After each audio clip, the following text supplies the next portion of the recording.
আসসালামু আলাইকুম রহমতুল্লাহ। আপনারা জানেন যে সম্প্রতি কয়েকদিন হলো যে ফেনীতে এবং কুমিল্লাতে বন্যায় কবলিত হয়ে গেছে মানুষজন, অনেক বিপদগ্রস্ত, অনেকে অনেক রকম সমস্যা বা অসুস্থতায় ভুগছে বা খাদ্য পানীয় ব্যবস্থায় অভাবে আছে।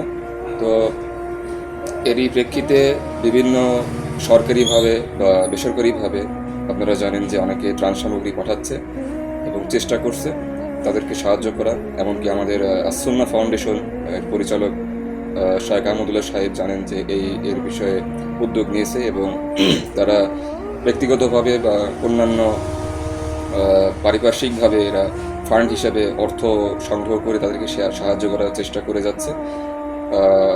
তো আপনাদের কাছে আকুল আবেদন যে আপনারাও এগিয়ে আসুন। তারা অবশ্য বিকাশ নগদের ব্যবস্থা রেখেছে, এমনকি ব্যাংকিং ব্যবস্থা রেখেছে। তো আমি আপনার কাছে এটা বলতে এসেছি ইনশাআল্লাহ যে আল্লাহ পাক তাদেরকে হেফাজত করুন এবং আপনারাও তাদেরকে সাহায্য করুন অর্থ দিয়ে বা বিভিন্নভাবে যেভাবে পারেন। মনে করেন সর্বনিম্ন 10 টাকা থেকে বা সর্বোচ্চ পর্যায়ে যতটুকু পারেন আপনারা সাহায্য সহযোগিতা করার চেষ্টা করুন। আমরা যদি সকলে এগিয়ে আসি তাহলে তাদেরকে আমরা বিভিন্ন বিপদগ্রস্ত হইতে আমরা তাদেরকে রক্ষা করতে পারবো, তাদের পাশে দাঁড়াতে পারবো।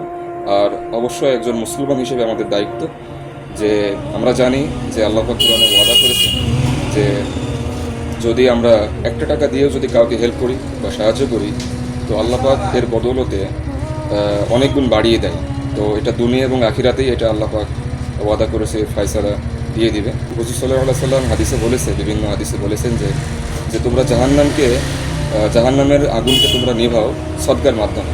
তো এটা অবশ্য যেহেতু এই সাহায্যটা সদকার মধ্যেই পড়ে, তো আমি অনুরোধ করছি আপনারা এগিয়ে আসুন। ভিডিও ডেসক্রিপশনে আমি সুন্নাহ ফাউন্ডেশনের তাদের বিকাশ নগদ নাম্বার দিয়ে দিচ্ছি, অথবা আপনারা চাইলে আমার পার্সোনাল বিকাশে পাঠাইতে পারেন বা নগদে পাঠাইতে পারেন। তো আমি ইনশাআল্লাহ চেষ্টা করব তাদের কাছে পৌঁছিয়ে দেওয়া যে কোনো মাধ্যম দিয়ে। আশা করছি আপনারা সাহায্য সহযোগিতা এগিয়ে আসবেন এই কামনা নিয়ে, এবং তাদের আল্লাহ পাক যেন হেফাজত করে এই দোয়া আপনাদের কাছে প্রার্থনা করছি, আমিও দোয়া করি। আসসালামু আলাইকুম ওয়া রাহমাতুল্লাহি ওয়া বারাকাতুহু।